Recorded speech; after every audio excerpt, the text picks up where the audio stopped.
All right, I will call the November 12th, 2024 York County Council Workshop to order. I'm just going to go ahead and turn it over to you guys.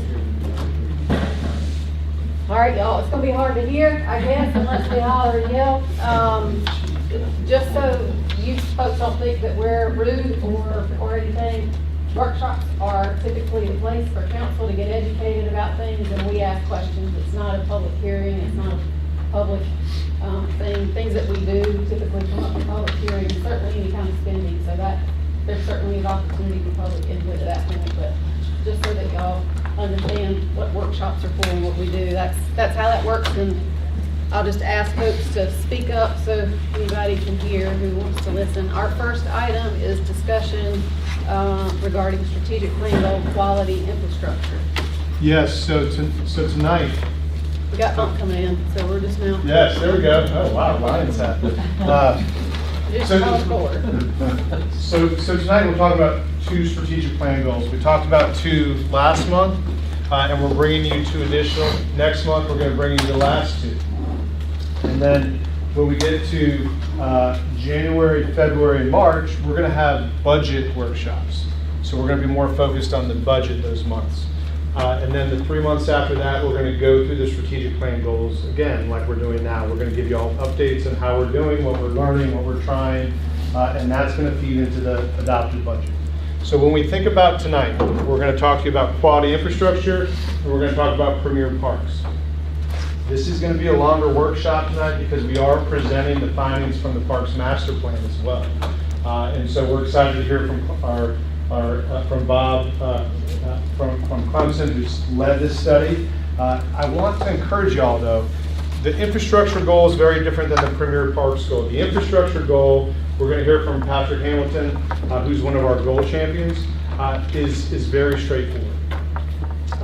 However, the parks goal, as you remember when we developed that goal, we said we wish we would have had this Parks Master Plan done before we had a strategic plan. So we're about a year behind on that, right? But now we have it, and we're going to use it based on y'all's feedback to feed into the actual goal. So tonight, I sent y'all 5 questions last week to consider as you read the Parks Master Plan. What I would encourage y'all to do is think about the process that council needs to go through in order to make some of these bigger decisions related to the Parks Master Plan. It's going to take a while just to go through the presentation tonight. The goal is for y'all to receive the information tonight, ask all the questions you have to our consultant, and give feedback that you're interested in giving. But we don't have time tonight for y'all to make decisions. What we need to think about is, are you going to send it to committee? Are we going to work on it together with the full council workshops? The key here is we need this information and your vision to feed into the budget process this year, future years, and we need to continue to resolve what y'all want to do related to parks. So this is just the beginning tonight. But with that, I'm going to hand it off to Patrick Hamilton. Every goal we have, we've got 6 goals, we've got 2 goal champions. Patrick is a goal champion of our infrastructure goal, as well as Eric Reckett. But Eric had a prior commitment tonight, so Patrick's here, and it's his son's birthday, so we wish his son happy birthday as well. But we appreciate you being here before you run home. Certainly, very good. All right, thank you all for having me here tonight. As Josh mentioned, the infrastructure goal is a little unique, kind of different from the other goals, as it's more straightforward. So just a quick recap. The mission is to build and maintain quality, safe and reliable infrastructure, broken down into 4 categories: transportation, water, sewer, stormwater, utilities, and facilities, buildings that we're in. Again, there's 4 separate categories, but they all can kind of be lumped into the same process, essentially. So first, obviously, we need to assess what we have, what kind of condition they're in, just an inventory of what we have for all the categories there. Then we're either going to build new infrastructure, or we're going to maintain and preserve the infrastructure that we have. At the same time, we're also going to be planning for the future. Again, it's the same kind of process for all 4 categories, but it's essentially a very streamlined process for how our goal is going to work. So with that, we broke it into 4 themes, which, as you can imagine, no surprise here: assess, build, preserve, maintain, and plan. These are the four major categories within the infrastructure goal that we will follow to hopefully be successful with our strategic plan. So with that, the assess, again, that's going to be kind of more of an inventory, a condition assessment. Some of these items, we've met with our strategic goal team back in October, and some of these items are already underway. We're going to be reevaluating every county road within our system. We're going to be taking a look at water sewer studies, rate studies, condition assessment. All of those things fall under the assess strategy. Then we have build. Pretty self-explanatory. Penny's 5 was just approved, so we have more capital projects from a road standpoint to be able to build. The water and sewer, again, they're doing the studies under the assessment. That'll generate new capital projects for us to go out and do. Same things with our buildings and stormwater. Under the build category, it also looks at our current standards, that those need to be adjusted, our inspection requirements, our design standards. Those will also be evaluated holistically to see if any of those things need to be changed or updated. Funding, that's always a big issue. Whenever we want to build something, we gotta have money to do it. We'll work with management on that part. Preserve and maintain. One thing I want to highlight here is road paving preservation.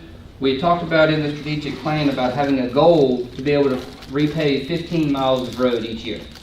Now, I know I believe council has had some previous discussion about that, and we know it's $800,000 a mile to repave a road, to repave 1 mile road. That's worst case scenario. That's going in, rebuilding the whole base, coming back in with asphalt. That's worst case scenario. What we want to look at though are some other preservation type treatments. Maybe we go find roads that aren't in the worst condition, and we do what's called a mill and fill. We just scrape off 2 inches off the top and come back and put a layer of asphalt over top of that. Or maybe there's a thin lift overlay you can do. There's a fog seal, there's crack sealing, there's different types of methods where we don't have to spend $800,000 a mile. Maybe we can spend $250,000 a mile. That dollar will go much further and be able to get to our goal of 15 miles. So don't have the sticker shock when we say we want to pay 15 miles of road a year. That's going to be all combined with fully repaving a road, reconstructing a road, but also just being able to preserve some county roads as well. And also under that same note, I believe Josh has pointed out to y'all, we have received $8 million from the state budget to go towards county transportation projects. So at some point, preferably in the near future, we want to have some discussions with y'all about how the best way to spend that money and divide that money up as well.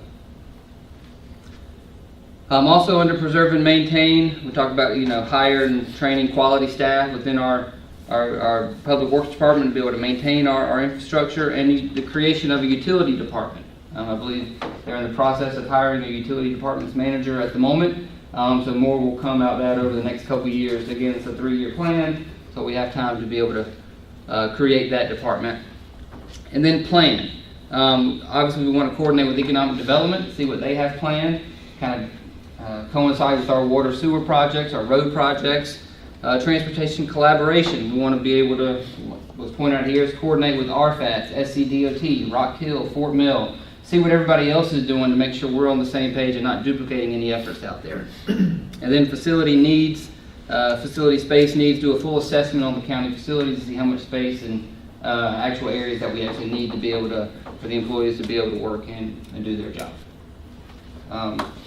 So with that, that's just kind of a quick update. Again, we've already met with our strategic goal team. A lot of these items are already underway. We're continuing to move forward with those efforts. Once we get some more of the priorities from y'all, again, infrastructure goal is a little different in that it already kind of has a streamlined priority of the steps that we have to take in order to complete the goal. That's kind of a quick recap of where we are right now. So I guess we'll open up any questions that you may have, anything specific or in general. Given the goal of 15 miles of roads, and you have $8 million coming from the state now, right? That's just for this year, yes. Right. So do you think $8 million would cover the variety of types of paving you would do? So you said you could do the 2-inch, you could do the first 2-inch, then you could actually scrape the road and repave it. So do you think $8 million could take care of 15 miles of road using the variety of options? I would say it certainly could. Depending on the funding level, will determine how much of each treatment that gets done. So obviously if it's a lower dollar amount, we're going to have to do more of the preservation type treatments, which is your fog seals, your crack sealing. The higher funding amount we have, the more repaving, full repaving and reconstruction that could be done. But the 8 million, again, that's just for this year. We want to be able to do 15 miles without any state funding by year 3 of our goal, of our plan. But what if we receive state funding? What if we receive the 8 million for roads? Certainly, we can put a plan together to spend that $8 million, again, on a different variety of roads based on the condition of each road. And one of the things we've got to remember with that 8 million is there's a couple SIP projects that we're waiting for clarity from the state on as well. And so as we wait for those projects, we do want to make sure we're holding that 8 million for a little while before we get clarity on what they're going to do to help with these projects. Are we committed to all 3 of those interchanges? Not at this time. I mean, we're working through kind of the funding model right now. Yeah. But the 8 million is important because that needs to be spent on the transportation network. And I think we're committed to doing that. I think there's a variety of ways we can do that, which is why we wanted to remind you all of that. We received it recently, and we hope to receive another 8 million next year potentially. But this is something that is a tool that we can use to accomplish this goal. I think when we look at road ratings, though, I think the end goal is to be able to come up with a strategy that's sustainable into the future so that our roads aren't getting to the point where they're denigrating and falling apart. That we've got multiple strategies that help us attack a variety of roads and nothing gets to a point where we have to completely rebuild it. If that's possible, not at this point, but still long term. Well, when it comes to C funds, I mean, we have a requirement that 25% at a minimum go to state roads. So, I mean, obviously we've got to incorporate that, and there are still the commitments out there from SIP, which still, the contracts are still there. So, I did have a question. I mean, to me, one of the most important things, and what I like us seeing, and I don't know if this is in order or if they're all, you know, one of the questions y'all asked us to do is kind of rate, assess, build, preserve, plan.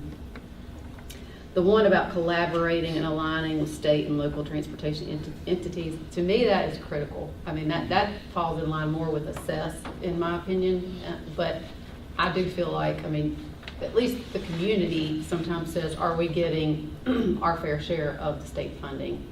Are we getting our fair share of the gas tax money? Are we getting, you know, DOT has the obligation, most of the roads are state roads. Are we making sure that we're looking at what roads they're going to do anyway and not jump the gun so that we get the bang for the buck for our funding? So that part right there I think is critically important, and I'm glad to see, I hope we're working on that. Just having an alignment of all the plans so that we don't, like you said. Certainly, and it's not just with DOT, it's with Rock Hill, Fort Mill, the COG, RFAS, it's kind of everybody within York County to make sure we're all kind of talking, and at least from the county's perspective, we understand what each entity is doing. But mainly the DOT, but yes, but it will include all the other funding sources as well. So does this include our questions? We had some questions about the infrastructure of when in the developments where they've put in pipe, where the leaks are. Is that a part of this? I know Rick, it's a part of your team, but that was one of the questions, Kevin, that you and Josh had mentioned you were going to look into that going forward. What are we going to do to you know, hopefully eliminate the types of leaks that we have in Fort Mill and Lake Wiley? Is that the, like, a water line leak? Yeah. Yeah, so it's my understanding, you're talking with Eric, that will be, they'll track the work orders on where they have the problem areas, and they'll kind of know where to target. Again, there's a large system, so we can't target everything at first, but if we know where those problem areas are through work orders or complaints, then that's where they can target. We just talked about maybe raising a standard for those developers that would keep this from happening, because, you know, once we take all that in, it falls on county now. County taxpayers are paying for all of these leaks now, and so that was a question of, you know, why do we have so many, and what do we do going forward to try and eliminate some of that?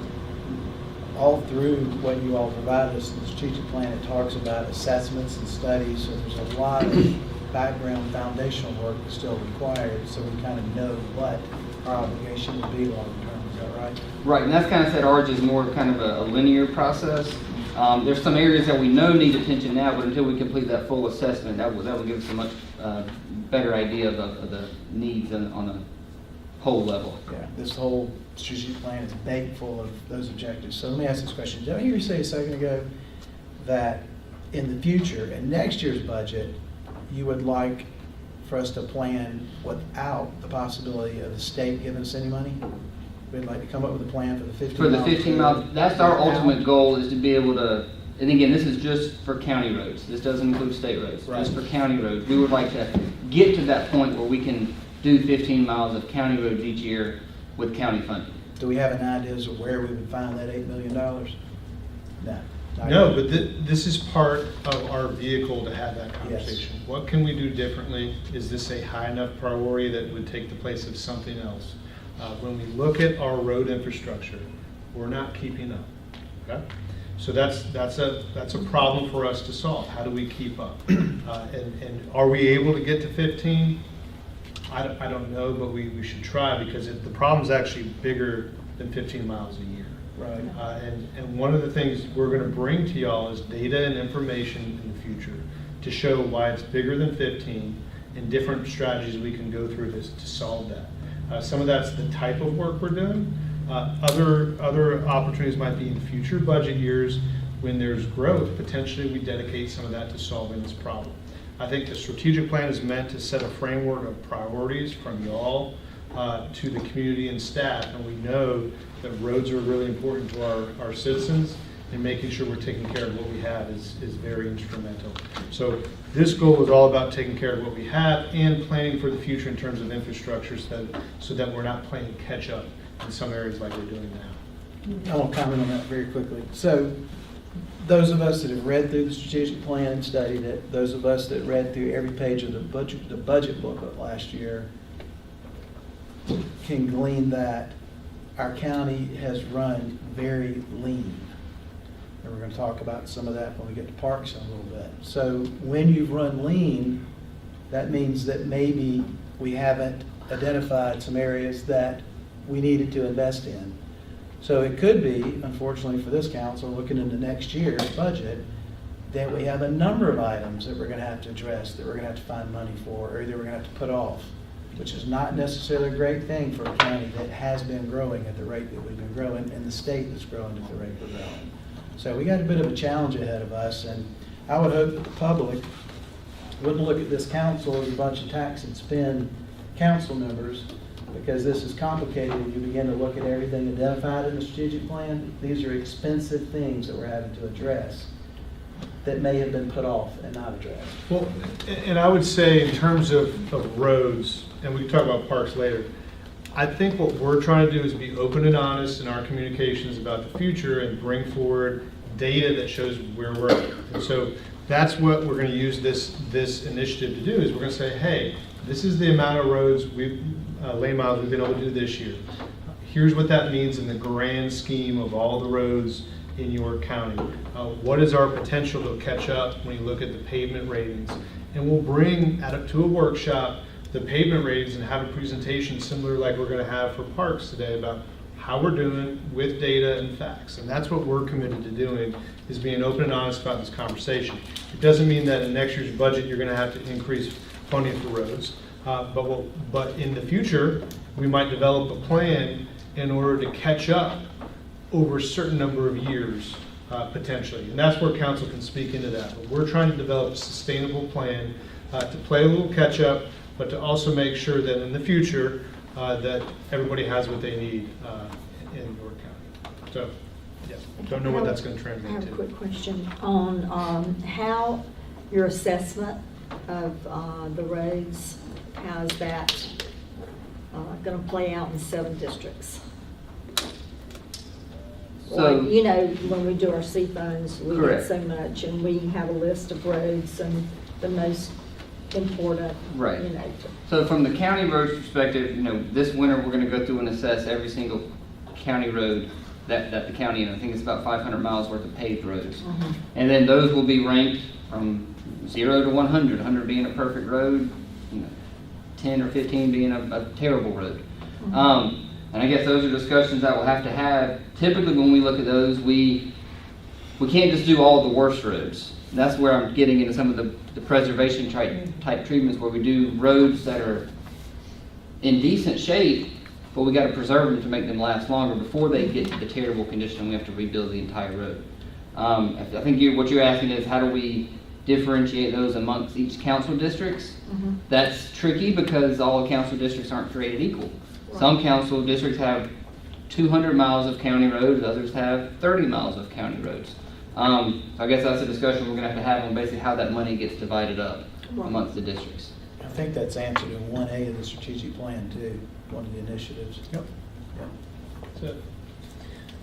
So we sent a survey in advance for y'all to fill out related to the themes, and I know it was a little different than last time, so we only heard from 2 of y'all.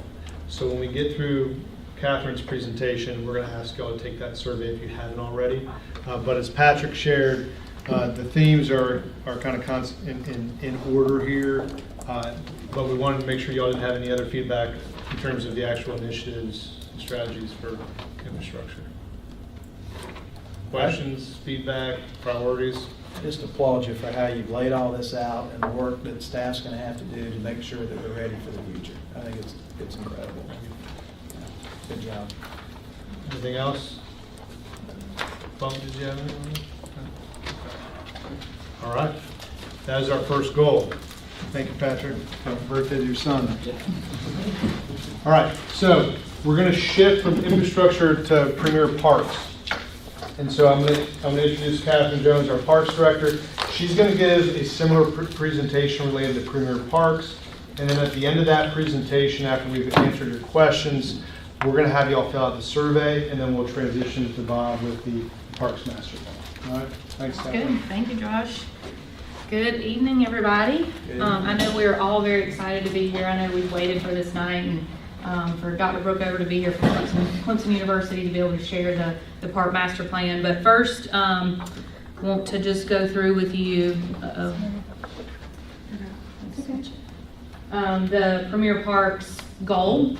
Just kind of reintroduce to you that goal, the strategies and initiatives that are outlined there. And then, like Josh said, following the survey, we'll turn it over to Dr. Brookover from Clemson to give us our Park Master Plan. So, what is Premier Parks? What defines this goal? Develop and offer premier parks and recreation opportunities that enhance residents' quality of life by providing a wide variety of safe, unique, and highly desired recreational experiences while also protecting the county's natural assets and heritage. So as our parks goal team met and started working through some of this, we started thinking, how do we achieve this goal? And the 4 strategies here are identified in these boxes. One being, be a premier recreational destination that offers that wide variety of recreational experiences. Protect our natural resources to ensure sustainability. Collaborate with stakeholders to support and enhance parks and recreation experiences throughout the county. And then lastly, expand facilities and services to enhance quality of life. So if you notice, there's a lot of common language and words there, and all ties back to our short goal. And as our parks goal team was kind of working through this, we identified 4 different themes: promote, protect, engage, and grow. So promote, how can we better promote York County Parks to be that premier recreational destination? How can we better evaluate our park visitor experience to know how we're improving and what other things that we need to provide to be that premier recreational destination? Some of the things that we've already talked about, we currently do, we certainly can get better at, and that's understanding our park visitors' experience. We're going to hear tonight some more survey and some more results from the public, but we need to also make sure that we're capturing that information, that data from our park visitors, so that we can again achieve the goal of being that premier recreational destination. One other item that we've already talked about is developing county parks identity, establishing that mission, vision, values. As a new department, that hasn't been done, and through this Parks Master Plan, we'll be able to take the results and the recommendations from that and build that. So protect.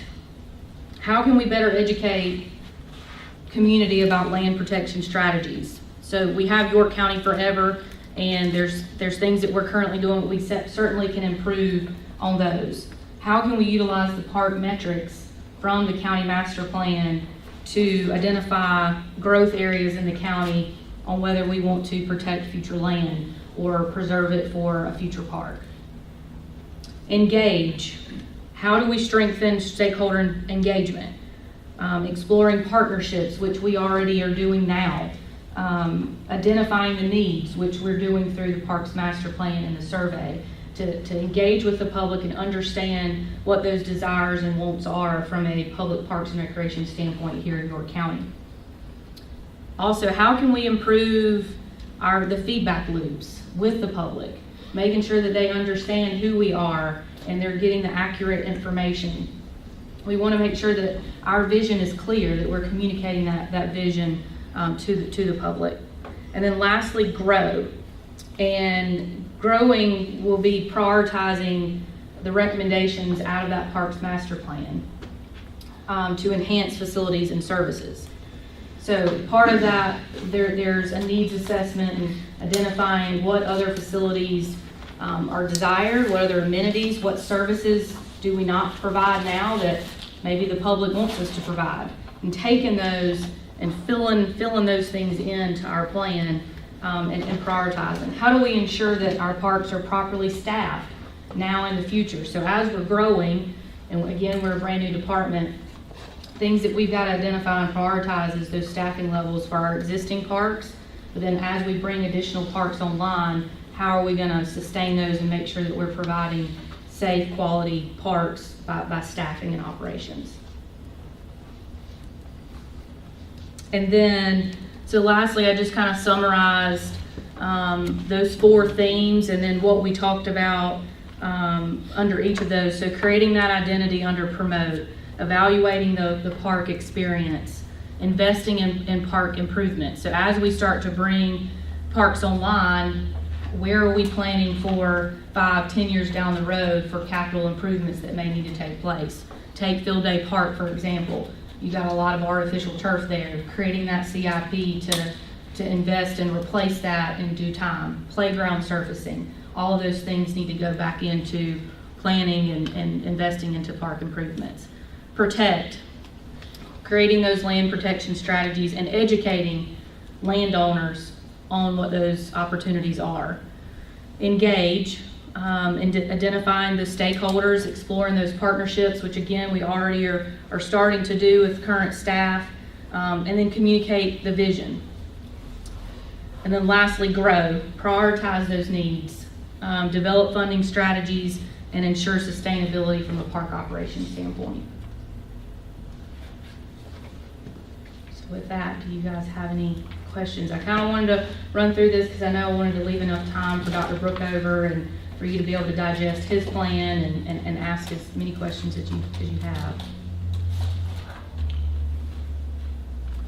If you don't have any. So remember, y'all, one of the things, I think it was Debbie that shared this during the development of the strategic plan was, hey, we don't have a master plan.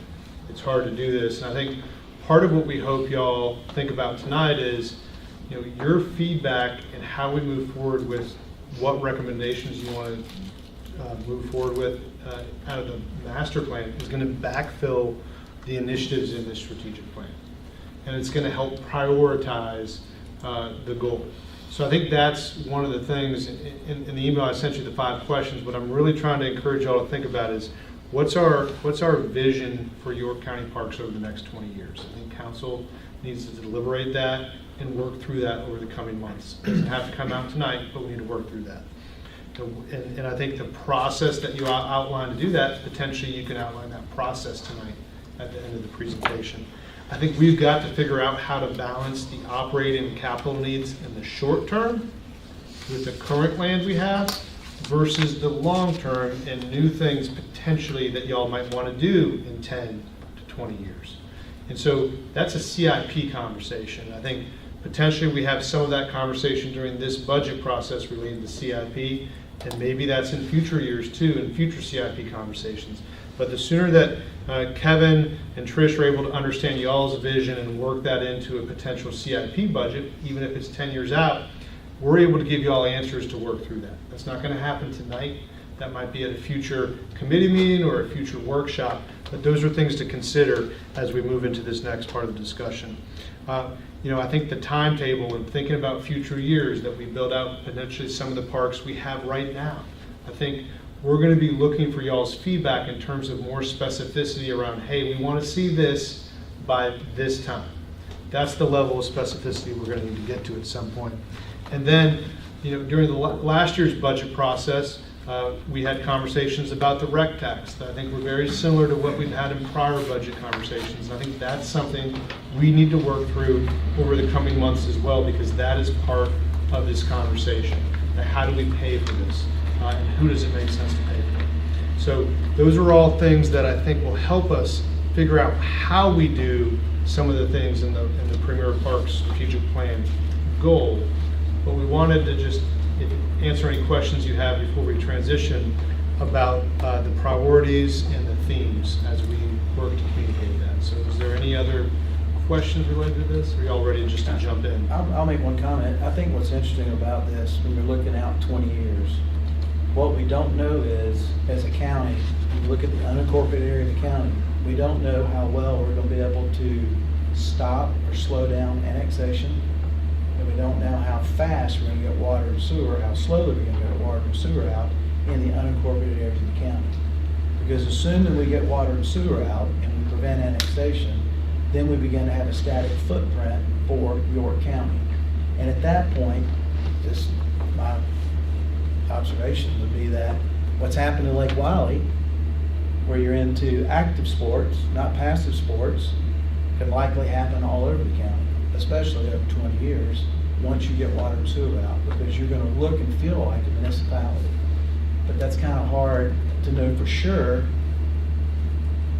when we're going to be able to achieve that. But either way, if growth is going to occur in the areas where we don't have growth currently, you're going to have to provide some type of infrastructure in the park system, whether it's active or passive. Whether the municipalities annex us all in, they provide the active, and we continue to provide the passive, except for Lake Wiley. Something I guess you have to think about. We have to think of this. Yeah. Foreshadowing too. Yeah. Any other questions or comments related to this part of the presentation? I think it looks good. I think we just keep narrowing down. Yep. what- Yeah, because we can't do everything, right? This is about setting priorities and direction. So, think about it this way. We're presenting a menu tonight in this presentation. We're not going to order everything off the menu, right? Just like if you were going to a restaurant, you're not going to order everything. You might order an appetizer and a meal and a dessert, but you're not going to order everything that's on the menu. So we need your direction to set priorities on where you want us to focus our funding and our time, and think about what it means to run the parks we currently have versus future parks. And that's all part of this conversation tonight. So if we could, thank you, Catherine. And I forgot to mention that Diane Dill is also the co-champion of this goal with Catherine. She's at Planning Commission tonight, so she's at a different meeting. So we've got a lot of meetings going on tonight. But thank you so much for your leadership. We appreciate it. So Trish is going to share a QR code, and we're going to ask who took the survey, and who were the two that took the survey? Okay, so two of y'all took it. If the other three of you don't mind taking the survey real quick, that way you got it? Okay. If you could take it real quick, then we'll transition to the next part of the presentation. Yeah, it's right there at your seat. And then what we'll do is we'll email y'all the results tomorrow.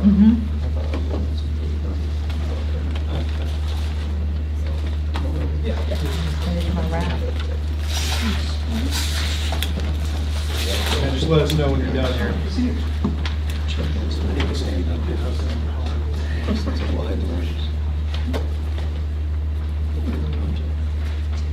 Is he right?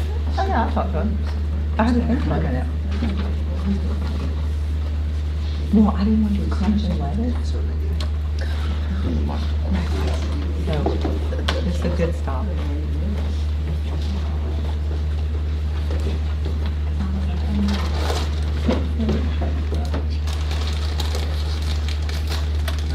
us know when you're done and we'll jump right into this.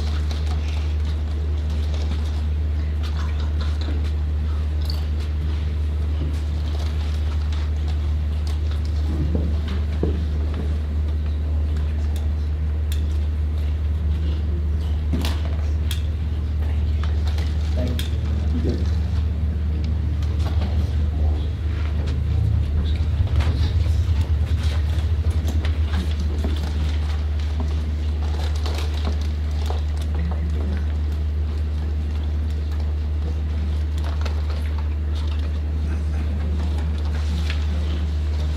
Good? You got yours done? No? You can do it later if you want. You can think about it. No, I'm just, give me a Okay. second. I had to think about that. Just,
All right, so I know there's some folks in the audience and those watching on TV.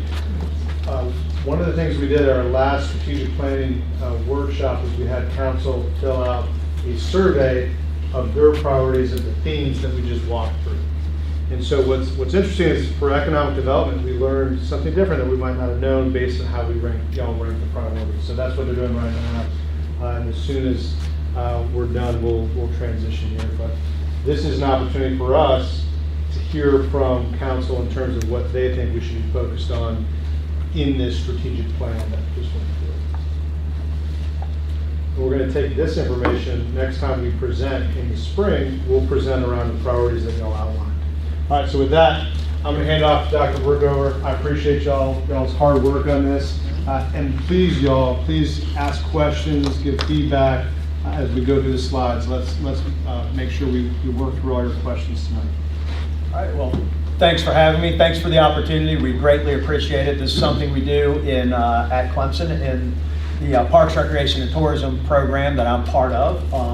Important part of that is getting out there and doing consulting and research that's real and applied to the world. So we appreciate these opportunities to stay connected to the field and learn about what's going on around the state.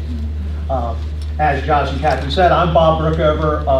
I've been on faculty at Clemson forever. Bob Barcelona, my colleague, he's been here. Actually, he's been on and off. He's been a ping pong ball between the University of New Hampshire and Clemson. He was at the University of New Hampshire, came to Clemson, went back to the University of New Hampshire, and now he's back at Clemson over the last 20 years. So he worked on this with me as well, but was unable to be here tonight. And and is someone kind of the person that I work with a lot on these strategic planning processes. Good news is that even though this kind of came after the fact, as you were talking about earlier, almost everything you're going to see in here is lines up with the strategies and those goals that you've talked about. And you're getting confirmation through this process from the stakeholder engagement and the needs assessment surveys and those kind of things that we did as part of this process. So with that, I'm going to jump in. Just a couple of notes of thanks here. Staff was great, helping set everything up when we did the focus groups and taking tours of facilities and looking at current plans that you already have in place.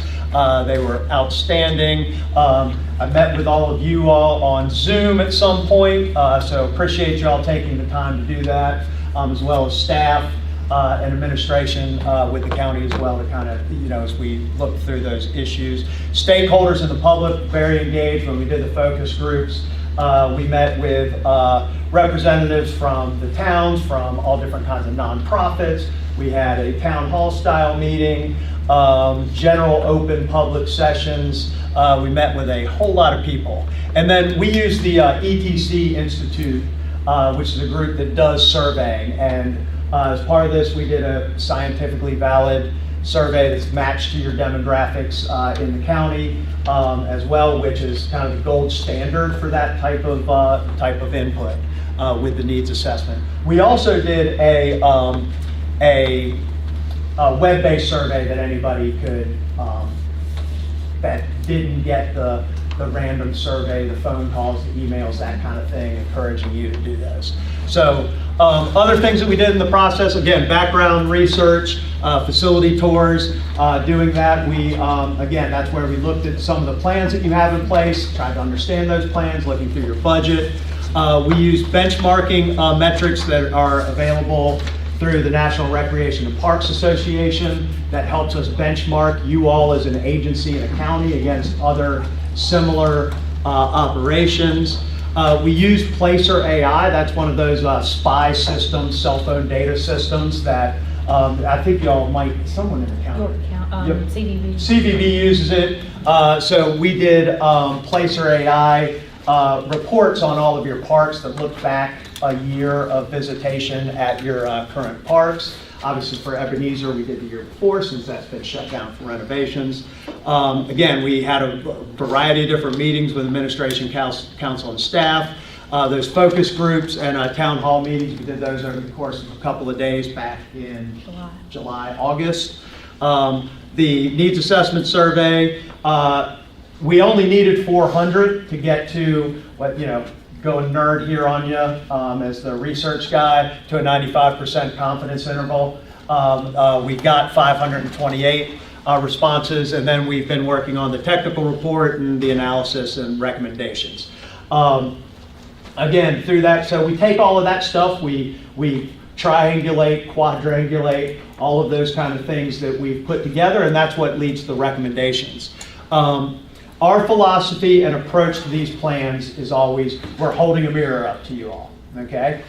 We've gotten all this input, we're holding a mirror up and saying, this is where you are today, this is kind of where we heard people want to go, and here's some things that you all need to consider or think about to get there. And again, we've got a lot of stuff. I'm not gonna run through absolutely everything in the technical report tonight, but I'm gonna give you a pretty good flavor of some of the data that we used, and then go through kind of the high-level recommendations that we're making. There's more detail in the technical report that you all got as well.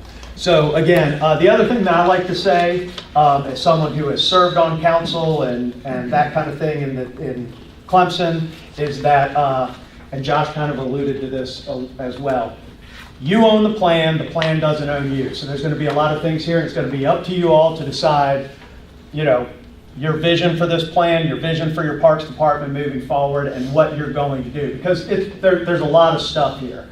And y'all are going to have to, at some point focus in on what's most important and what you're going to be. And there's a lot of questions, as Watts was talking about, with the way y'all are growing. There's some unknowns in your future that you're going to have to be adaptable as those things become more apparent. High-level observations. The most obvious one, y'all are growing like crazy. You're going to continue to grow like crazy. You all are part of the Charlanta mega region, which actually goes all the way Raleigh-Durham, through Charlotte, Atlanta, down to Birmingham, Alabama. It is like, South Carolina's been the fastest growing state by growth rate the last year, and I think maybe the year before, and it's looking like we're going to be there again. That mega region is one of the fastest growing mega regions in the world. By some metrics, it's like the 12th or 13th largest economy in the world, and you're kind of dead center of it. So over the next, as you think about a 10 to 20 year vision, growth projections are often just a little target. You're probably going to blow through the growth projections that you're seeing from census data and those kind of things. And I know that a lot of people in the room are like, oh my gosh, what are we going to do? You know, that's a hard thing to address. Your department is about 2 years old, relatively new. You've jumped into this, it's great. You all have some amazing things and a ton of potential, but you've got some things, as you'll see, that you really need to think about. Your all staff is amazing, and you are getting unbelievable value out of them and a lot of hard work right now. As Watt said, y'all have operated very, very, very leanly. You all, if at certain places, if someone's gets sick, if someone's on maternity leave, if something like that happens, your staff is like in trouble being able to catch up, and keep up with what's going on. But they are incredibly dedicated, incredibly hardworking. I've done these I've done, I don't know, 100 and plus of these types of plans all over the country, and you all have got an unbelievably great staff here. As y'all, talking to a lot of people and talking to you all, y'all talked a lot about, like, we want to be passive recreation. That's what we want to focus on. And I think there's a little bit that we need to talk about as far as the difference between active and passive and kind of traditional parks and those kind of things.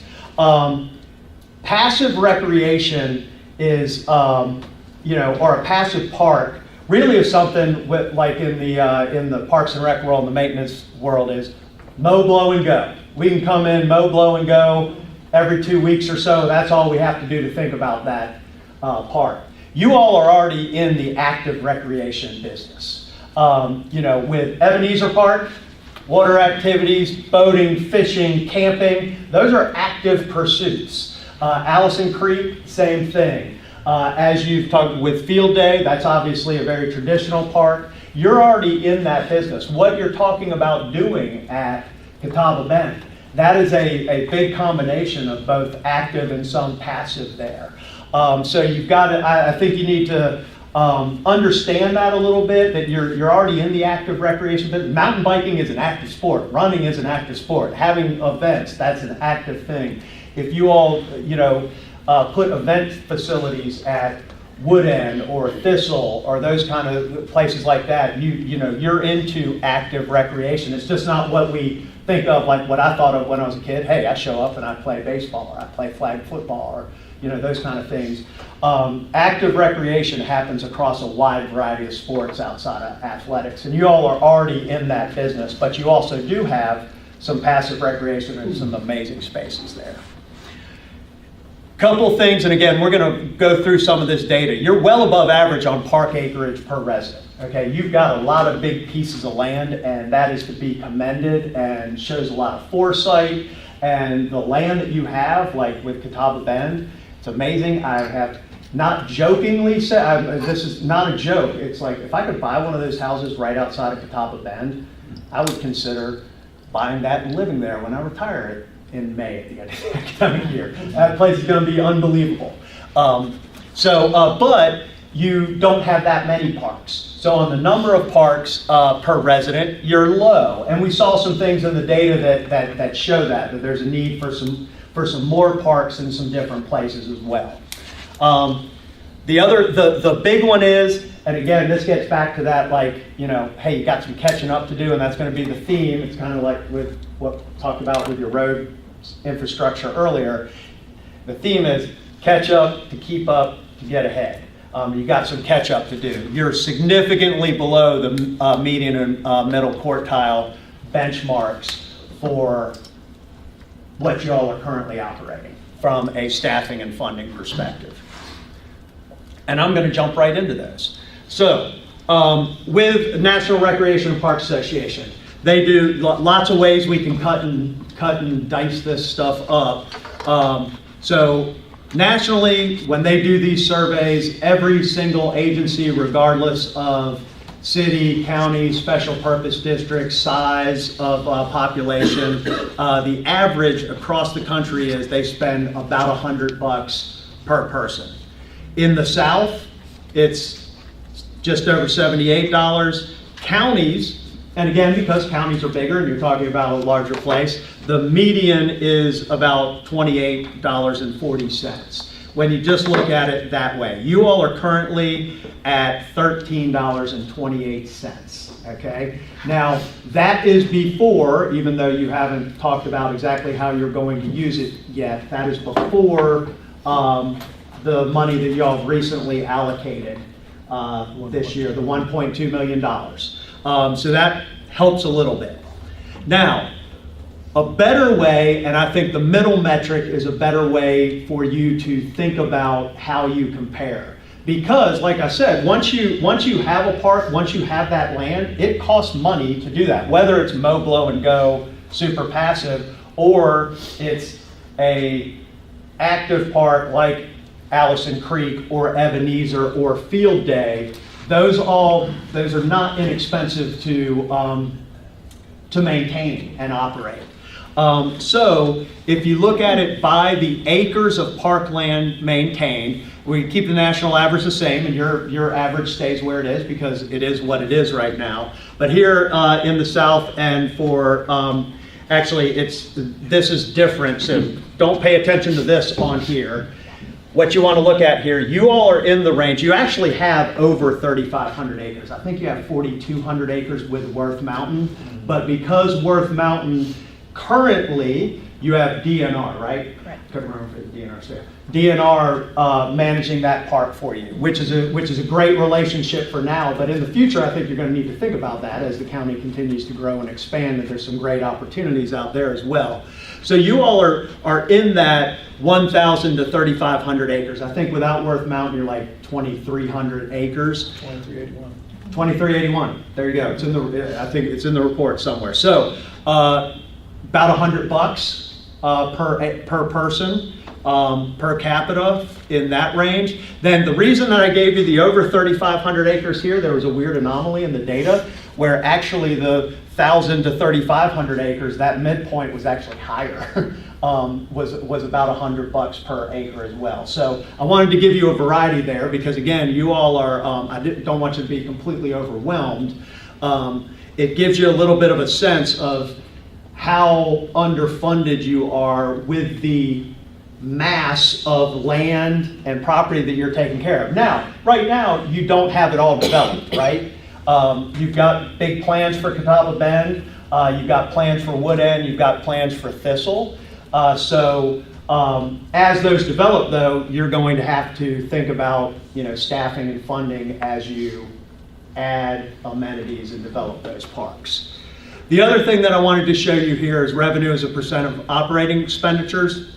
Again, nationally, so cost recovery in your operating budget nationally, about 25% of a budget, operating budget, is typically from revenue generated from fees. Like if you pay a fee for your kid to play, if you're in an agency where they are running the athletic program, your kid to play youth baseball, those types of funds. To rent a field, to rent a picnic shelter, about 25%.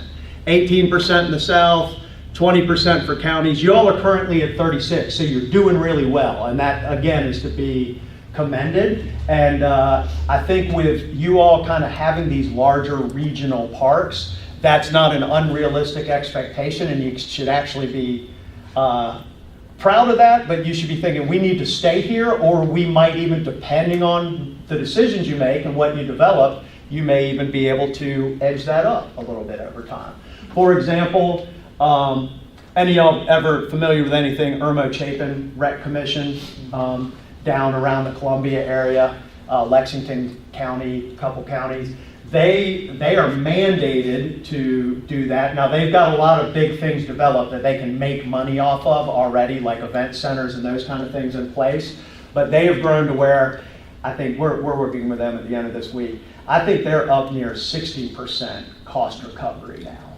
But it's because they made decisions and they made the investments first in the types of facilities that can generate that type of income. So again, return on investment from those. So revenue as a percent of operating expenditures, you're already well above the median averages there. Staffing benchmarks. Again, so national, and this is with populations that are in the range of your unincorporated area. Of course, now y'all are 303,000-ish county-wide. And the parks that you all have are going to be, are already and will continue to be parks that serve the entire county, whether you live in the city limits of Rock Hill or Tega Cay or anywhere like that. These are parks that are going to be attractive and people from all of those areas are going to use. So you need to think about that a little bit. But you can see FTE employees nationally in that population, 120, southern region 62, counties 65, agencies with 1,000 to 3,500 acres, 125 employees. You all are currently at 24. And that's where lean, they're killing it back there. And every time you see them, you ought to give them a hug, a high five, all of that kind of stuff. Because, yeah, they're doing great. Park acreage benchmarks, and this is why I said parks per 1,000 residents. Y'all are doing here at the bottom where we get to you all. The number on the left is based on your unincorporated population. Number on the right is everybody with the 303,000.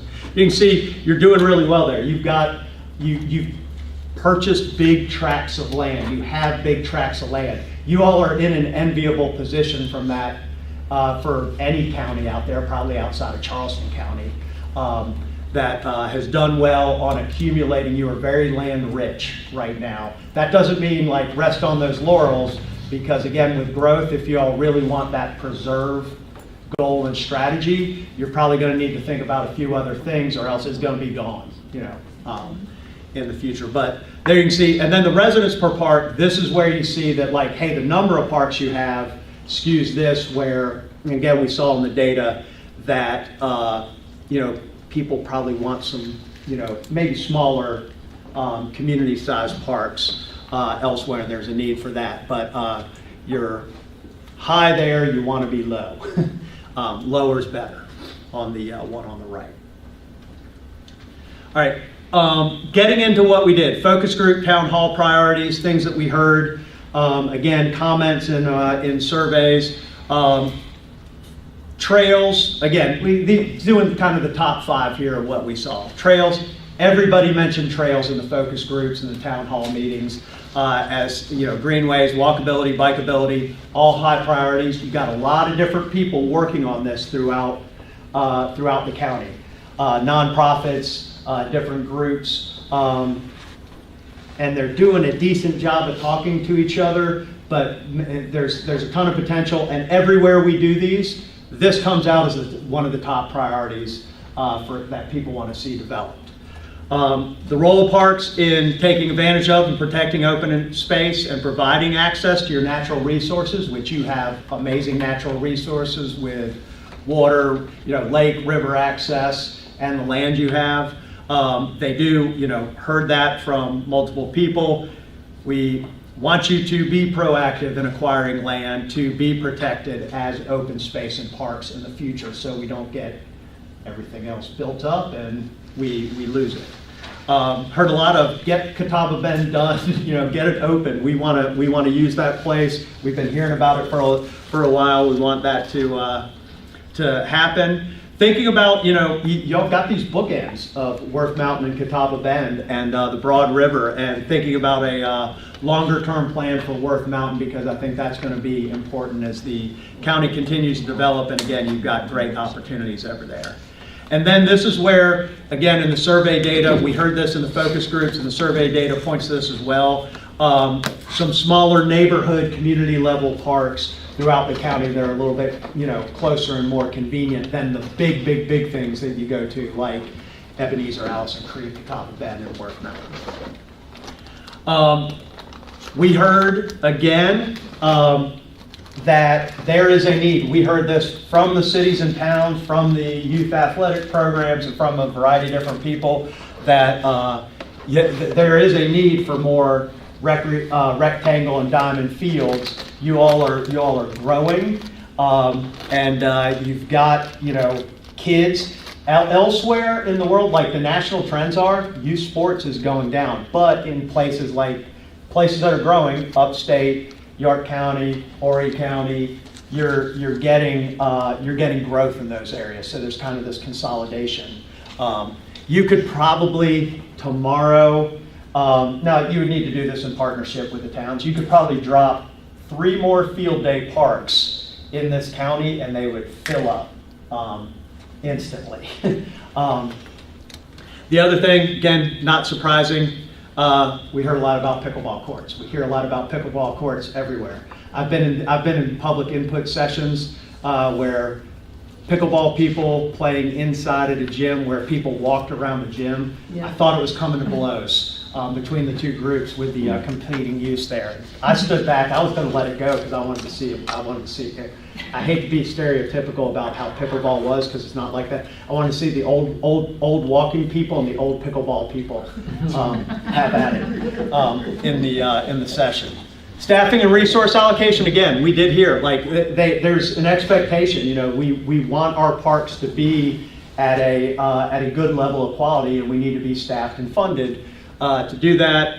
And then the other things that we heard about, multiple occasions were some splash pads and skate parks. Skate parks are coming back, pump tracks, those kind of things, for individual sports that people can show up and use, and splash pads. So the scientifically valid survey, as I said before, 528 responses. The web-based survey only got 173 responses. That was just open to the public. With that small sample size, I'm not going to hang my hat on those results, but we did do a comparison of those results, and they tracked almost exactly with the scientifically valid web-based survey. Nothing in there was different. It didn't change the priorities or anything like that when you looked at that data. But so the results provided that we're going to go through here are just from the scientifically valid survey. Again, a couple things just to get started. 74% of the respondents had visited one of the York County parks in the last year. Field Day Park was highest on that list. 38% rated the quality of those parks as excellent, 51% rated as good, so you're up around 90% as good or excellent. So that's really good, okay? It's something that should be celebrated. You Yeah. should be proud of that. That's a really good score. Absolutely. We all know that. I would say, again, And we're thankful for all the staff here that have made that happen. Yeah. And y'all's, and council's commitment to get us to this point. So Yep. I think that's important. Average is probably somewhere in the 70s in other surveys. Residents, you did get across the board, again, that's your biggest population center. So when you look at the breakdown of where people live that responded to the survey, Rock Hill, 27%. Between Lake Wiley and other unincorporated areas, you were about 47%, which was within striking distance and gets you there with your unincorporated as opposed to your incorporated areas. And then you can go down the list there and see where respondents came from in the survey. Again, I've also found, again, having done over 100 of these, guess what? It doesn't matter what color you are, how old you are, where you live, that kind of thing. People kind of want the same things in this space typically. But we got a really good, again, and that's one of the things ETC does is make sure that, and we worked with them and made sure that we were going to get a representative sample from the unincorporated area as well. But when we looked at the results, there wasn't any difference of what unincorporated people wanted as opposed to anyone else there. One of the things that ETC does that I really, really like, they do these, they ask a lot of questions in the survey, but they take a number of those questions that they put together, and they come up with these priority investment ratings that look at a number of the items in the survey and come up with priority investment ratings. This is for facilities. You can see neighborhood parks, as we said, some of those, smaller community neighborhood parks that we heard in the focus group, and you have a you have a low number of parks for the number of people in the town. Lines up perfectly with what we saw in the survey. Natural and conservation areas, paved connectivity trails, trails, greenways, splash pads, interactive water play, unpaved hiking trails, paved walking trails, open green space, large community parks.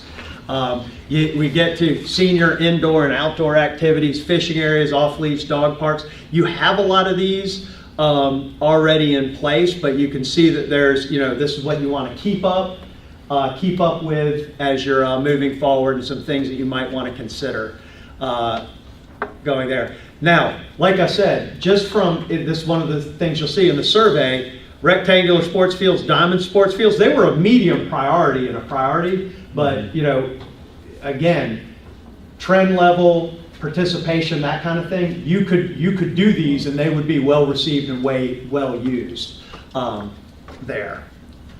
Programs. You all don't do a whole lot of programming now, right?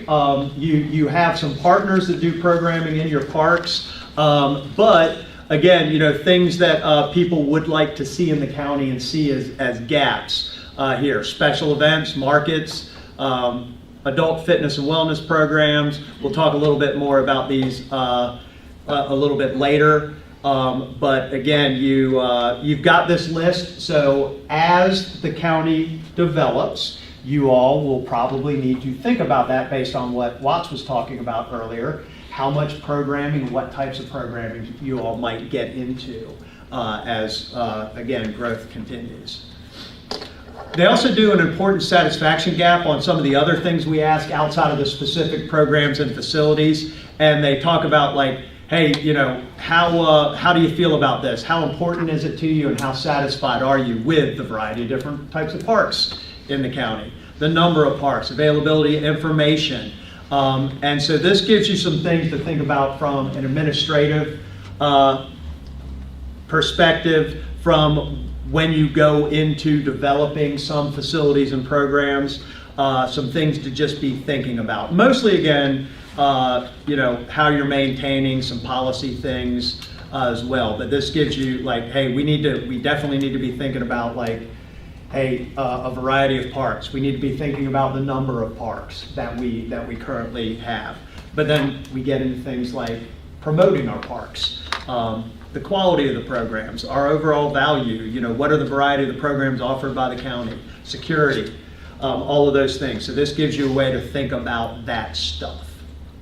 So with that, moving into, I'm going to give you, this is the example from Ebenezer Park. We did a placer report that's in the full report for each of your parks. So Ebenezer, we did September 22nd, or September 22 through August of 23 before it shut down. Everything else was the most recent year.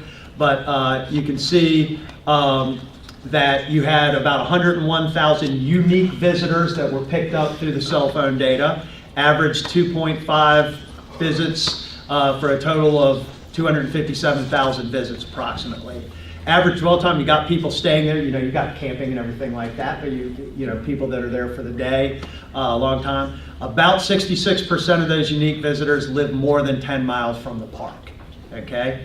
While just under 66% of those total visits are made by people living outside. Placer gives you kind of the average across the days for the year that you can see. And then this is your trade area. Just like you would do like a trade area for a business in Placer, you can go in and like grab the Walmart and it'll tell you what the trade area is for the Walmart. And this zooms out further. And one of the things you'll notice, when you look at the report, Ebenezer, Allison Creek, when you all open up Catawba Bend, y'all are going to see, you all are already in what established York County as a premier recreation destination. You're already in that business of attracting visitors from the outside of the county. Field Day is attracting people from all over the place as well. You all are already in the visitor destination management business and attracting tourism. And again, you can zoom this out, and you can see people from all over the place. But you know, you've got, on this map, you've probably got, to get here, traffic or not, an hour. You know, people coming from over an hour. And again, there was people from, actually, like Midwest, upper Midwest, Northeast, further south as well. Not as many people, but you are bringing in people from way outside the area are coming to your parks. All right, recommendations. Any questions? Do we want to take a quick check? Any questions about that data? Anything that we talked about? Overwhelmed yet? So with recommendations, I'll ask one question. I know y'all are going, of course he's going to ask a question, right, David? So you mentioned earlier to invest in venues that create revenue. Is that so they operate in the black and they help pay for the ones that are operating in the red? yeah, if you could, yeah, you're always, in Parks and Rec, you're gonna have some lost leaders, things that you ought to do anyway, that are just good for the public benefit, good for the social benefit, good for the health benefits. So if you, as you think about investments that you make in the future, if you can, like, you know, Charleston County, for example, everything they do, they're trying to make money on those big parks, you know, like James Island. They are in it to, you know, they buy debt on revenue bonds and that kind of thing. And then they use that to do things like, hey, we need to have a learn to swim program out in this rural area that we wouldn't be able to afford to do if we didn't make money over here. So the more you can do to, you know, again, get into the black on some of those. Capital costs, for the most part, you're probably going to have to think about the capital cost from, you know, a general fund perspective, from a revenue bond or a recreation bond kind of thing, to get the facilities up and running. And while Tom O'Rourke, who some of y'all might know if you know anything about Charleston County Parks and Rec, he's retired now, he likes to talk a big game, but they had a good tax base that they used to make a lot of those initial investments. And then Tom and his staff, just like Catherine and her staff can do, then they figured out how to make money off of it in the appropriate way that lives up to your mission and your goals, where you're not like, or y'all know, people Rock Hill, you know, what's been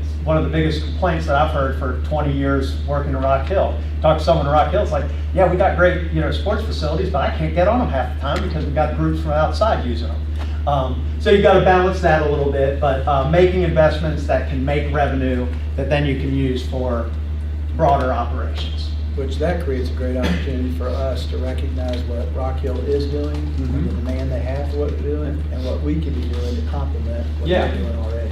And that gets to the partnerships and partnering. There's, again, and not just with the cities, with nonprofits, you have youth athletic organizations, your conservation, preservation organizations, your land, York Forever, right? York County Forever, those types of groups, those partnerships to support each other. And there is a question in the survey about, is it appropriate for the county to, you know, look at partnerships, and that 90-something% of people say yes. From an investment standpoint, in the survey, I don't remember exactly off the top of my head, but it is a high percentage of people that said it is appropriate for the county to invest tax dollars in the capital cost for Parks and Rec infrastructure as well. So most people, you know, again, you worry, I know you all worry about like taxes, people, you know, kind of thing. What I have found over the years, if you show people and they know exactly what they're getting for their money, and it's something that they like, they're willing to pay a little bit more for that over time. But yeah, exactly. Ask a question about the visits to the parks, and I was looking through that and was struck. Are you able to drill down and determine, it looks like you used 10-mile radius as the factor for unique visitors or visits. Yeah. Are you able to determine though what are in county versus out of county? Does that data let you do that? Yeah, you can drill down and get to that. It takes a little bit more like digging in and analysis there to do it, but yeah, we can get close to that. through the data that they have. It's just right now, the dashboards that they have that pull up, it just does it by, distance at this point. But we can pull all those zip codes, figure what's in county and out of county, and give those percentages Okay. as well. Yeah. Do we all get that? That's what I sent you in the email Okay, so last we've week. got, That document is in your inbox, yep. Okay, awesome. So, I don't have to take as many notes. yeah. Yep. And what you're getting tonight is a highlight summary of that document. So again, as I said earlier, the theme of catch up to keep up before you can get ahead, because you do have some things that I think you need to be thinking about here. And the first is, again, it's not a chicken and the egg thing, getting to the point where you're doubling your operational budget and staffing as quickly as possible, because again, your staff is stretched thin. And so in order to continue moving forward, even with doing things like what you're thinking about developing in Catawba Bend, Wood End, Thistle, that kind of thing, Catherine doesn't even have an administrative assistant, so if she's out of the office, that's a problem.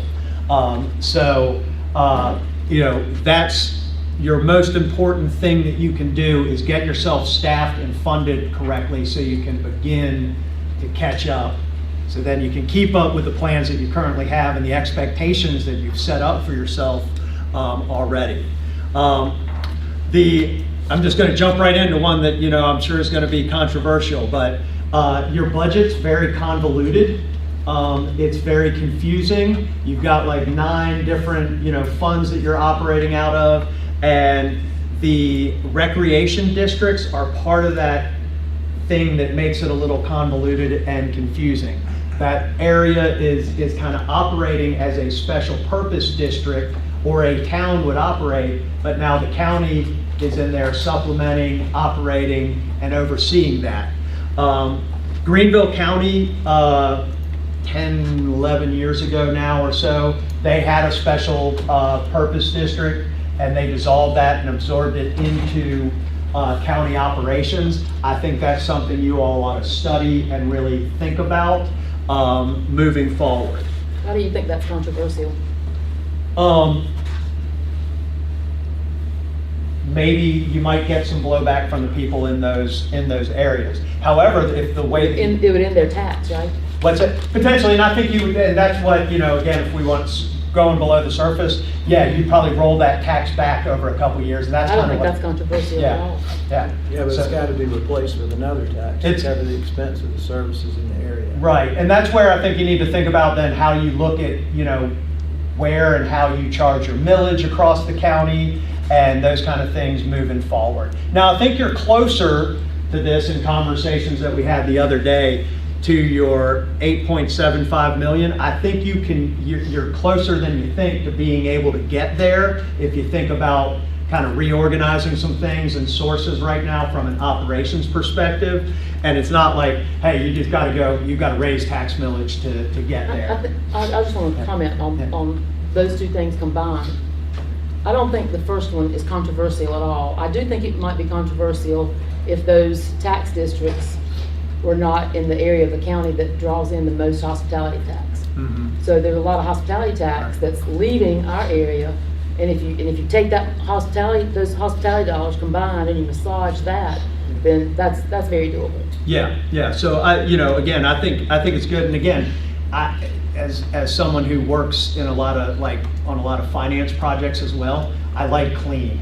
And right now, it's just not, this would clean it up. And again, I think for the people in that area, just figuring out what the rollback is as you go forward, and how you absorb the debt and the operations and that kind of thing within your operation. I think the people are kind of tired of being on the back burner.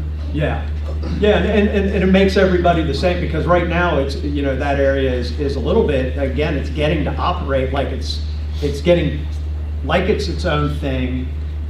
It's being funded that way, but then it's operating differently. So again, it's not a great situation.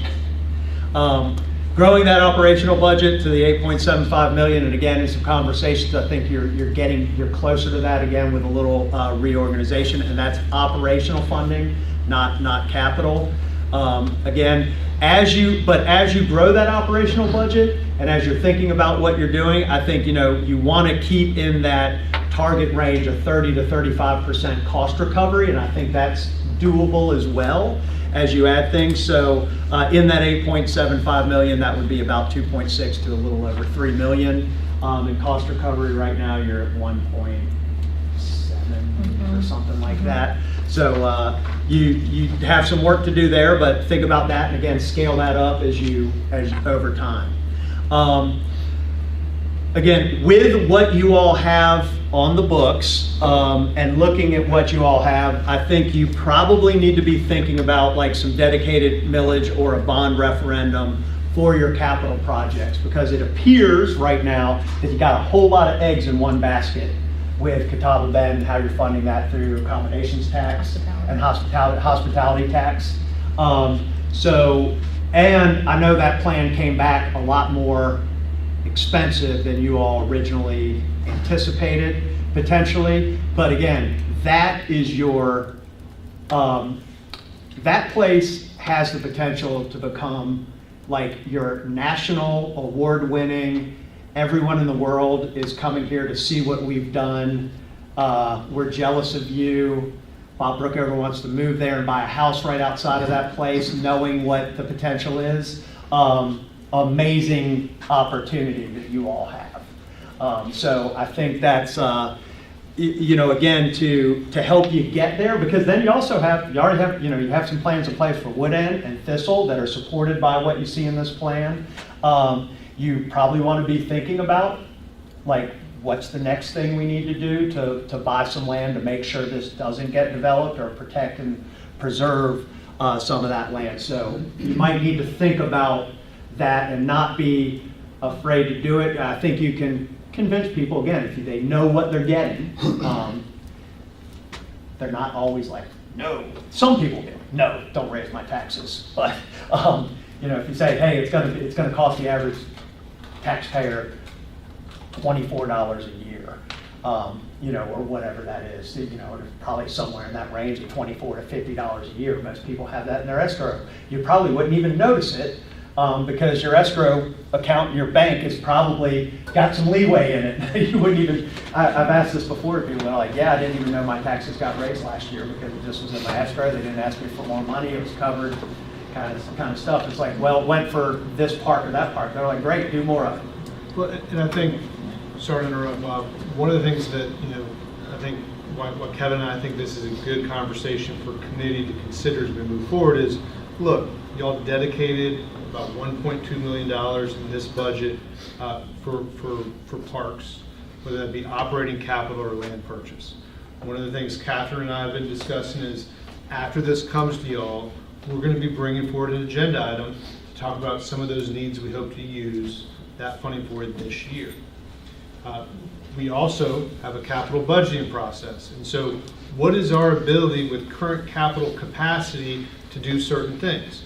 That's a conversation that, from the CFO perspective, that we can have in a committee meeting to help y'all know what you have currently. So that's why we think about step one being, okay, what do we got right now and what can we do with it?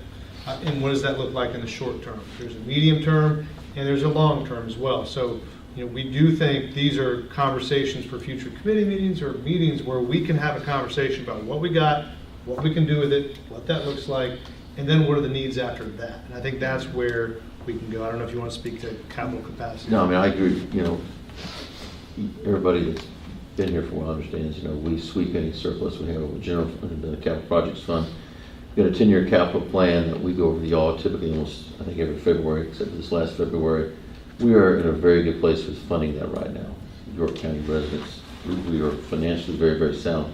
And we have the ability to do a lot of these things. And just looking at, the revenue stream we have right now compared to the 8.75 that Josh alluded to, we're really not that far off at all over there.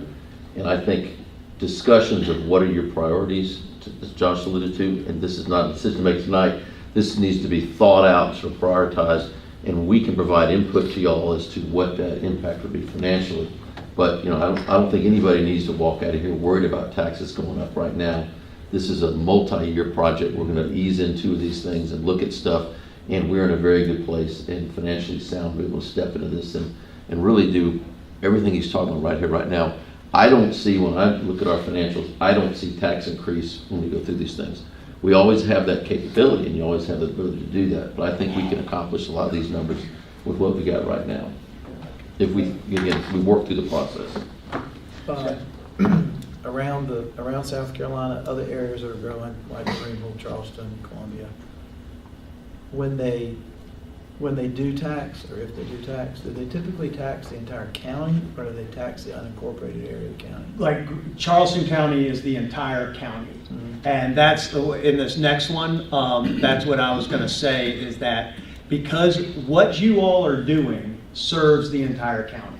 It is a county operation, and if you live in the city of Rock Hill, or you live in TUK, you are a county resident, and you benefit from these and can use these parks.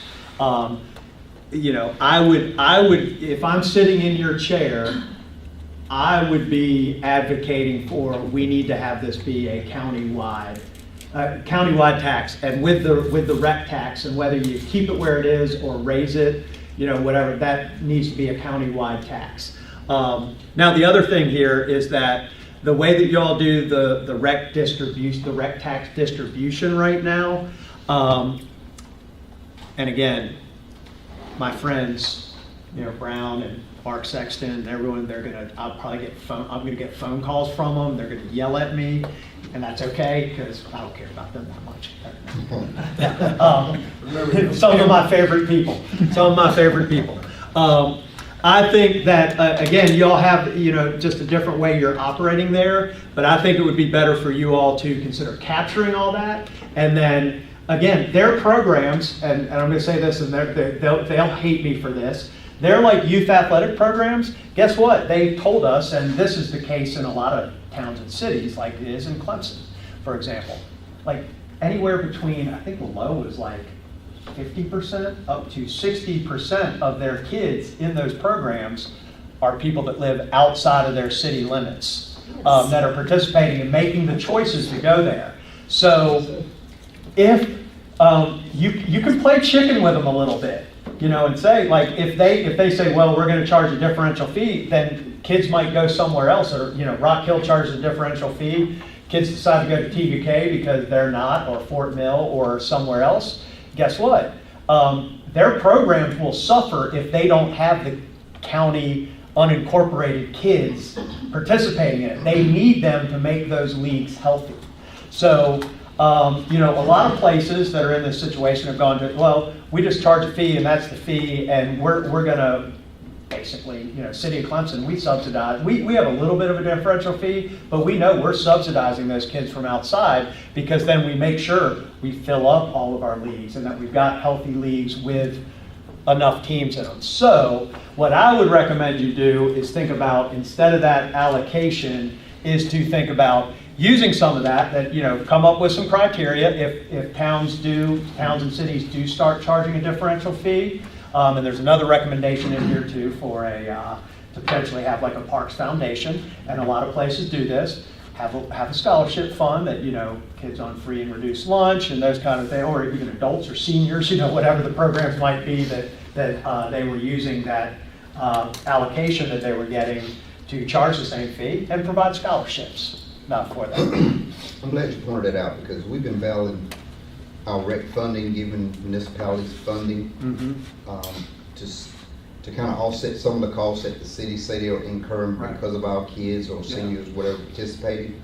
And I'm glad you pointed that out, because over the last several years, the city's sports programming, football, for example, they don't have enough kids participating, so they're combining schools to fill their leagues. So I'm glad you pointed it out, because one of the things that came up the last couple of years is that they were going to charge our kids extra money if we cut back the rec fund. Like you said, their programs will suffer. They're already suffering. So they can't hold it over our heads that, hey, we're going to charge your kids more. Well, you're already down to consolidating teams and stuff to make it work, because of all this travel baseball, travel football. So we're not high strung to have to bow down to satisfy them, because we have some leverage. Yeah. Because if they charge more fees, like you said, kids go to York, kids will go to TK, they'll go to Chester, they'll go wherever they can go for a reasonable fee. They just can't run the fee up because we cut back on how we've been doing in the past. Yeah, and parents are gonna take their kids where they wanna take them, like, you know, I mean, I bet you there's people that live in Lake Wiley that take their kids over to TUK or into Rock Hill, and, you know, people in Rock Hill that, you know, have their kids participate out in Lake Wiley, you know, at Field Day Park and that kind of thing. So, parents are gonna take their kids where they want. You know, most families are gonna be okay, you know, usually the fees aren't wildly different, as well. And again, I think, you know, football's a goofy example, because football, even everywhere, is going down, but you're probably seeing some growth, or at least steady, where nationally, you know, you go to the Northeast, Midwest, where places are losing population, you're seeing all sports go down. We're staying at least steady or slight increases in, you know, soccer, baseball, you know, all of those kind of things as well. But again, if they raise their fees to the point kids stop coming, it's going to make their program suffer. So again, I think you got a little bit of chicken you can play with them there. But you know, again, that rec tax, and if you do keep it, I think you need to have some metrics and requirements that you have them do a report every year of who's participating, you know, how often, that kind of thing, and have some things that they have to give a report back to you that then you can base your next allocation off if you do decide to keep that, which I hope you don't. I hope you go this direction. Then the other thing that I was going to say, again, you got strike while the iron's hot. Consider zoning and policy tools like impact fees for parks, land set-asides, you know, from developers, to help secure and preserve some of that land. You are in a growth area. Your impact fees right now that I can find are only for schools. You only have an impact fee for schools. Y'all need to be charging impact fees for water, sewer, parks, fire, police. Do it all, get that study done, and whatever it is, it comes back at, charge that. It ain't slowing anybody down. It may, and you might want it to slow people down a little bit, but it's probably not going to slow them down. We just became the third highest impact fee in the state. Ours is now $9,300 per unit in the city of Clemson. No one blinked. And 32, and guess what? Parks and Rec is about the biggest part of that. With the needs that you have, Parks and Rec is like 3,300 of that. And then the development is paying for development and paying for the infrastructure. So when who was talking about leaks and water Do you have pipes earlier? school impact fees on top of that? We have a school, John, the school bond too. We don't have the school impact fees. I don't think. How many I would have districts? to look. What, we just won. Oh, Payne's yeah, County, well, we got 4. Yeah. It complicates things. Yeah, but. But that's another strategic plan goal, let growth pay for growth, and that's coming to y'all next Yeah. month. And again, with the amount of growth y'all have coming, you all can get a big bucket of money that will pay. And the thing about Parks and Rec is that it can be county-wide, you know, investment there, because. Well, I Another want reason for- $30 a gallon for my dadgum milk, then them people do all that. Cause I'm tired of hearing them complain about food. If, get my drift? I mean, that's, Well, this is just Unreal. saying let growth pay for. oh, I'm 100% for that. Yeah.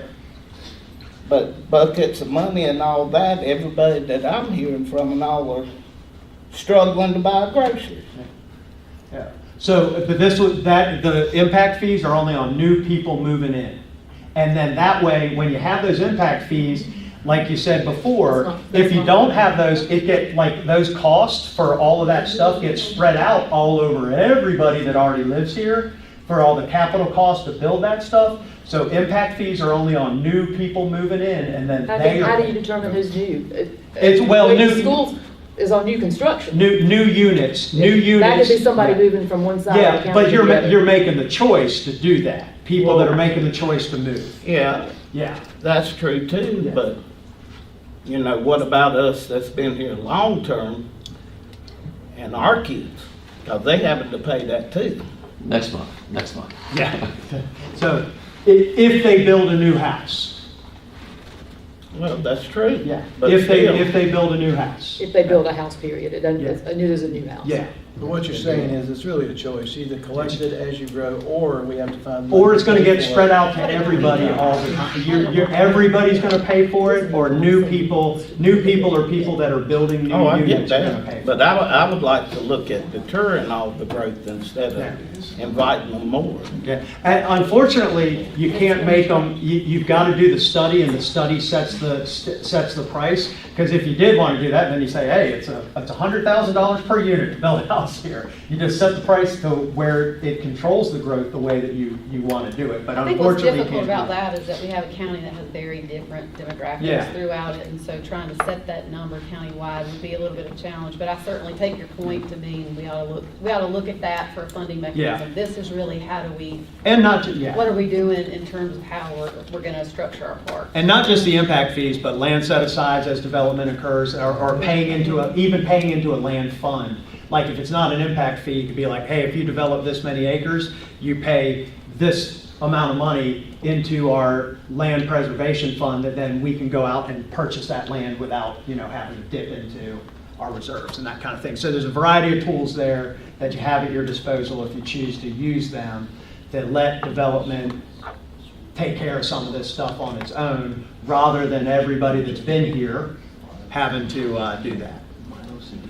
Personnel plans. So again, I think in the plan, I think I've got these broken up a little bit differently into like immediate and some future there. But some recommendations here about the administrative office, administrative assistant, a deputy director, a park planner and project administrator. Y'all have got a lot of stuff coming up if you decide to go down this road with developing, even developing Catawba Bend, Wood End, Thistle, and what you currently have.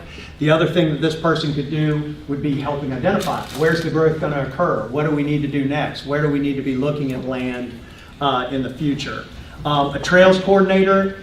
Again, I said there's 1,000 different people, working on trails and a bunch of different groups in the county. Having someone at the county level to help support that, because again, that's important to everybody. Literally makes connections between all the towns and people within the county as well. A program and events coordinator, just thinking about some of the special events and things that you might bring in, the kind of events that you bring to Catawba Bend with like cross-country meets and those kind of things. The director's office. Right now, you have a need at Allison Creek for a new ranger and a visitor center associate. Ebenezer needs at least 2 more rangers. Catawba Bend to get it open. Right now, your superintendent out at Catawba Bend is having to be out there doing, maintenance and keeping up with things. That person needs to be writing policy, thinking about like, job descriptions, training employees to get the Catawba Bend open. You're going to need 3 new maintenance employees, 4 rangers, a gatehouse attendant, and a visitor center associate. Field days fully staffed for current needs. The Bethel Lake Wiley area, you're currently good there, but you're going to need to reevaluate that if you decide to, when you get Wood End and Thistle open and developed. Again, and that goes as any new projects that you decide to move forward with, keep the staffing levels up. Again, sufficient part-time employees on top of that. Parks and Rec is not a 8 to 5, 9 to 5 deal. It's 6:37 in the morning till 7, 8, 9, 10 at night, and some places overnight, kind of things that you might need to think about in the future. You need part-times to supplement. And then just from a level of quality perspective, right now you're outsourcing Allison Creek and Ebenezer. You may want to eventually think about insourcing that as things develop and how you develop, you might want to have an in-house crew to do those types of things. And those are some of the things you're going to hear from us as we bring forward an agenda item, how to best utilize that 1.2. That 1.2 million. Like if I could Jedi mind trick you all right now, and have that decision in your head, I'd be saying put that entire amount of money into operations to start getting you to the point where you're getting towards that doubling of your funding and doubling of your staffing. Oops, I went backwards there. Marketing, promotions, branding, positioning. We heard a lot about this in the focus groups, and in the survey. Again, improving communications, a dedicated person. We had that as one of the administrative staff there. I think, a consistent brand across where you have York County in the name of all of your parks, and you've got a couple different brands and logos right now. You need to tie that together so people know what they're doing. I always joke about Aiken County. We did a plan for Aiken County this a while back, and we'd say, hey, what's your favorite Aiken County park? And everybody named like North Augusta and City of Aiken parks and had no idea what the Aiken County parks were, and none of them named any of those. So I don't think that would be the case here, because y'all got some really cool stuff already, but making sure that people know where they are. I said, you're already in that visitation business. And again, there's some advantages to that. Adding tourism to your name because you are bringing people in and things that you do in the future. It also just sets you up a little bit better as you're using accommodations and hospitality taxes for funding. Having tourism in your name gives you cover there and sets you up where you have a little more leeway, particularly with accommodations tax, in what you can do with that, because the state law on accommodations tax is pretty tight, a little looser on hospitality tax. But because you're already in that business, Catawba Bend's going to get you even further into that business. That's where that recommendation comes from. And again, adding that coordinator, I think will help, county level, working with a county level public information officer, making sure that, everything's consistent, you're following the right policies, but it needs to report through Parks and Rec and be specific to Parks and Rec. Again, consider creating a Parks and Rec commission and committee and a Parks Foundation. Y'all are a big enough operation. You got complex things coming. I think it would be good for y'all to think about appointing a commission or a committee, whatever you want to call it, to be the go-between you all and staff and the public to kind of help manage these things, get input, and be a conduit as you go forward. And then the Parks Foundation to specifically help raise money, scholarship programs, and future initiatives. Parks and facilities. This is where Watts was taking part of my thunder earlier with, as annexation occurs and how it occurs, or if it doesn't occur, depending on the direction y'all go with water and sewer and who's providing that. If the cities end up annexing everything, they need to be providing a lot of that, traditional stuff. If they don't, y'all are providing the water and sewer, and it's, going that way. People are going to be looking to you for more of that traditional Parks and Rec, field day park kind of facilities, and that's where you're going to have to, be a little adaptable as that situation occurs. And that's a semi-unknown right now, right? I mean, you've got some thoughts about it, but you're going to have to watch that and think about it. Focus on developing Catawba Bend. Can't say that enough. Again, that will be, you all will all be going to like National Recreation and Parks Association, getting awards, all kinds of good stuff out there. Developing and supporting the development of trails, that trails coordinator position. Again, making sure you don't miss opportunities. There's some opportunities that were identified, with some rails right now. Getting the Carolina Thread Trail done with what you've got going on inside of parks and connecting parks. Unbelievable amount of opportunity there.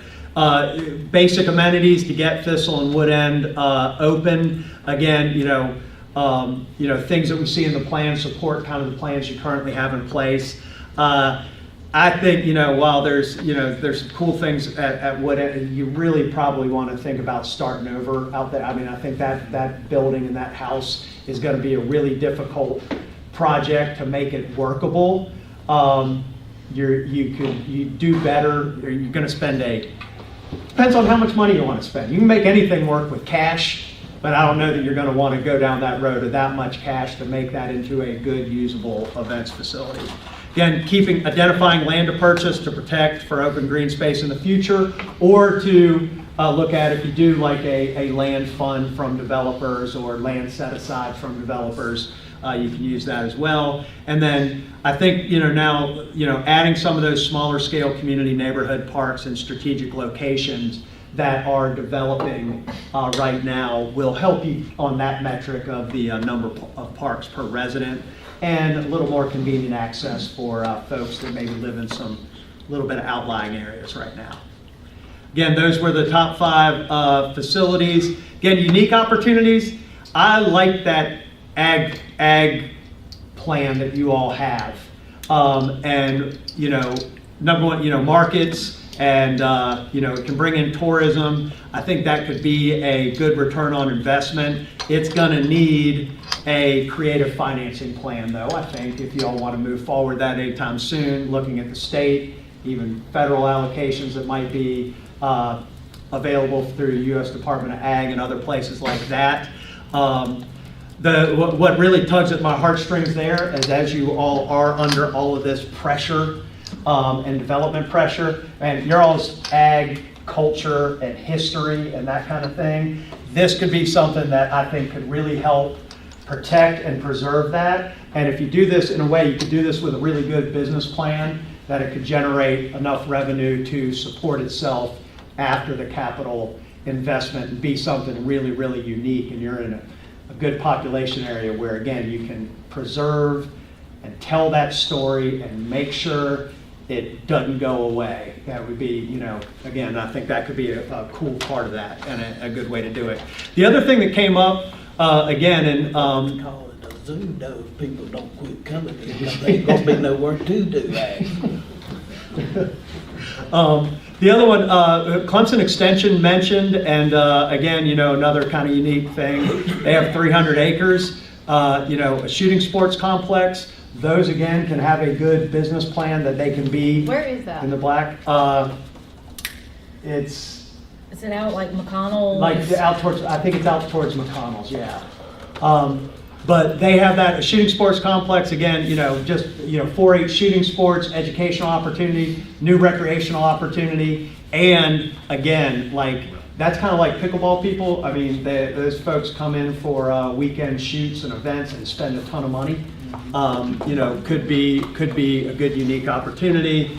And then finally, these were the top 5 program recommendations. Again, special events, markets, you got something going at Goat Farm now, but, it hadn't been, my understanding is it's been okay, but it hadn't taken off how y'all expected. Like at an ag facility, that kind of thing, I think you could do that. I know some of the towns already have markets, so maybe look at partnerships there with how to, expand those. Special events are always good. Adult fitness and wellness, that's good, but you're jumping into a competitive pool with private sector, YMCAs and places like that. So I really think your best things to focus on if you're going to look at things moving forward are those water-based recreation, and then that nature environment, outdoor recreation, and maybe fill in some holes or gaps in special events. I would, markets and adult fitness, I'd probably, if I was going to rank, re-rank these, I might put those down the list a little bit, because you got some of that going on already and you're jumping in a competitive pool. But these and special events, I think, if you're going to get into that area to fill some niche and void, that's a good place to be. Thanks for your patience. I know that was a lot at you really fast. Great work. Questions, comments, feedback? I think one of the things I'm hoping y'all think about is how do we navigate through these decisions with y'all over the coming months. So I think that's something important. We don't want to just receive the plan. We want to make sure we're thinking through what y'all want to do with it. So, any comments or feedback? Yeah, look forward to vetting it, that's for sure. I really do think that the consolidation is important, because just as some of the changes with the top of end, but I know that the community, at Thistle and Wood End, and the not having the capital to be able to build out all of those parks with that existing, and understanding the desire to want to make sure that there's county buy-in for that. It also consolidates marketing, it consolidates name recognition. You get everybody on one team. I think that's probably the most important thing. Getting a lot of the basics right first, I think, is important as you consider kind of growing forward. Because y'all are in this funny place where you've got this amazing resource and you've got like a lot of stuff out there, but it's almost like this hyper growth thing. You jumped into it as a county department, and there's like in business there's something called hyper growth where like you grow so fast and you've got such good things going on. Some of the times it hurts you and it keeps you from being successful. So getting those fundamentals right, man, this is an exciting place. Like looking at it from the outside as a person that's spent their entire adult life, thinking about Parks and Rec. This is really exciting stuff that y'all have going on. But important because you're also target on the back, stressing Tommy out with the growth and everything that's coming. That this runaway train that you're on.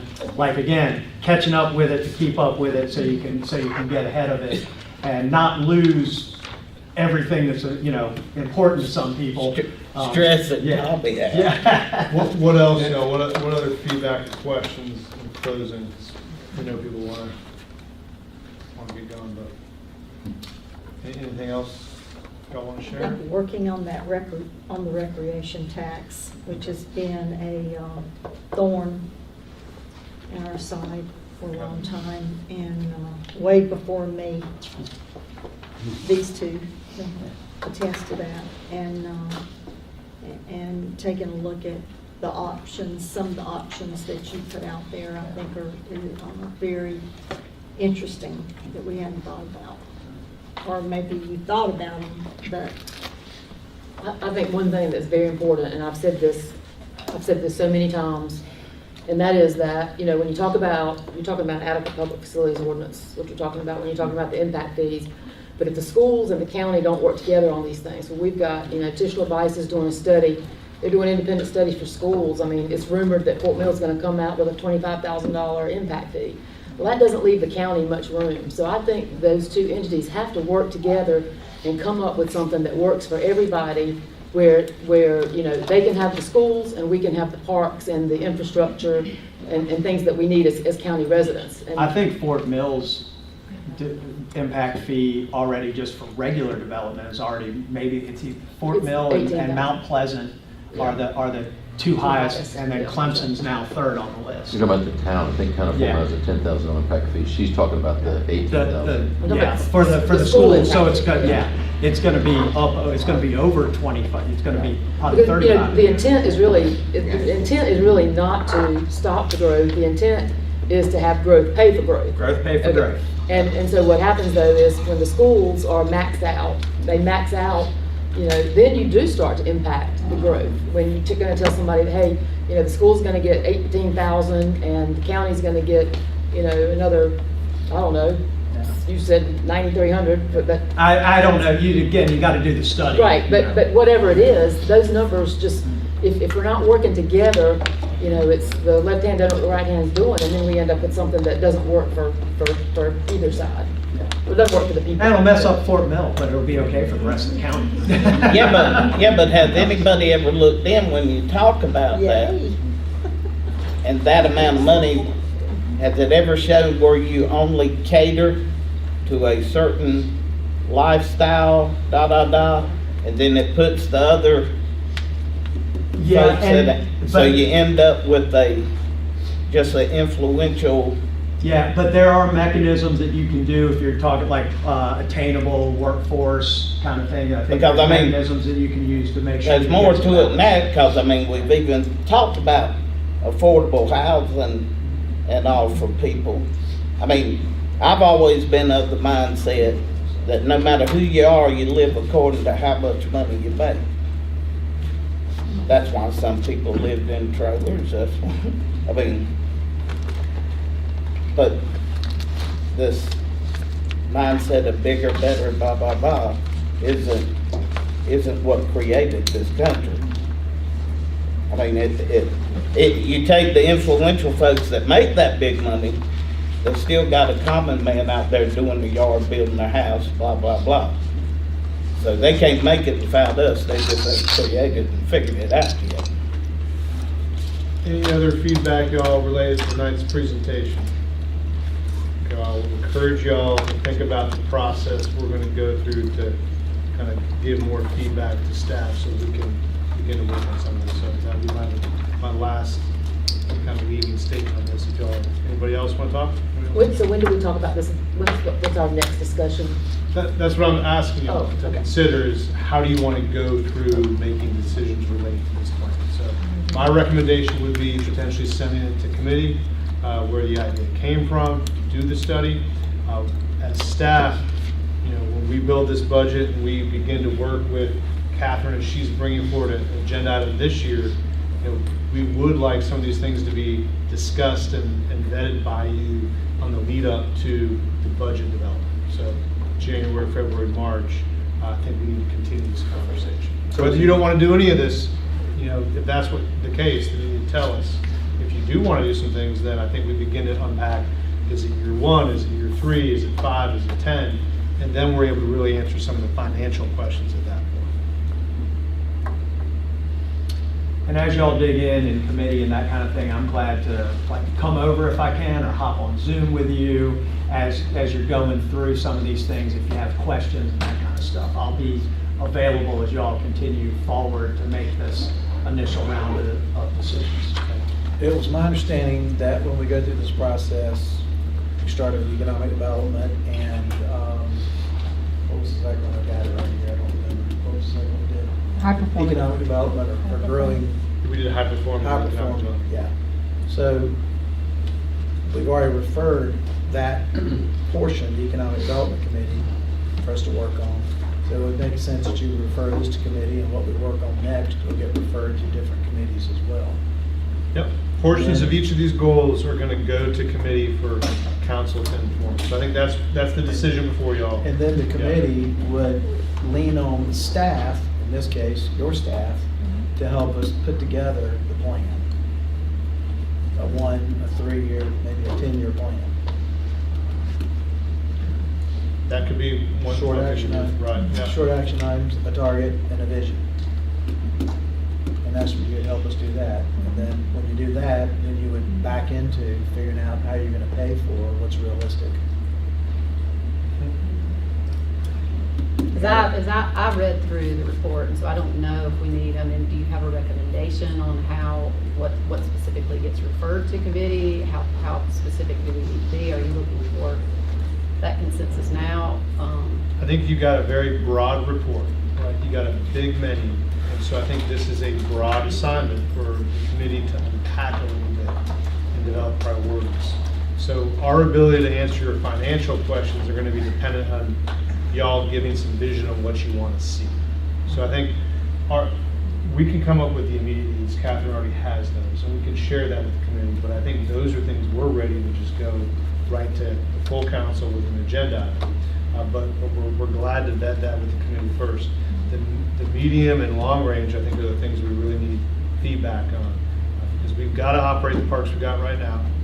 And so with Ebenezer, we really want to make sure we're bringing some positions forward, and we're going to have those conversations. But for those mid-range and long-range, I think that would be very helpful for the community to speak to. I think the things that you think are immediate needs to bring that on. And, you know, I just, committees are slow, so, I mean, my preference is to do things with full council, but, and it just depends on what do you think, Lawrence? Well, I think, number one, council's not gonna be asked to come up with solutions. The committees would be asking staff to come up with solutions and choices for us to consider. We're gonna listen to a plan, and we're gonna vote on approving a plan. We're not necessarily gonna vet it out. We're not gonna come up with the solutions ourselves necessarily. Staff's gonna do that for us. So if you have some things that you think staff can go ahead and jump on and bring a recommendation to us, I mean, as a committee chair, I don't have a problem with that. If you have things that need to be vetted by the committee, then I don't mean to speak for Tom, but I think we're okay digging into whatever we need to dig into, because we're gonna be leaning on the staff to help us with this. They're the professionals here. You agree, disagree? Well, That's fine. so whatever you feel like you need to move on quickly, bring a recommendation, I know you're the chair, but bring a recommendation to full council and what we need to work on and we need to vet, then we'll get to work on it. And we appreciate your willingness to step in and help us in some of this Yeah, discussion. whatever y'all need moving forward as far as like clarifications, help, bouncing ideas. I'm glad to help out moving forward. Since he's planning to move here, he wants to be sure to Yeah. get it all right. Neely Store Road, he's gonna be down there. That's right. I've heard no objections to the proposal. Well, we appreciate y'all. Dr. Brookover, we appreciate you. Thank you all for the opportunity. This has been a great project. Again, greatly appreciate y'all trusting us and having us here. I'm afraid.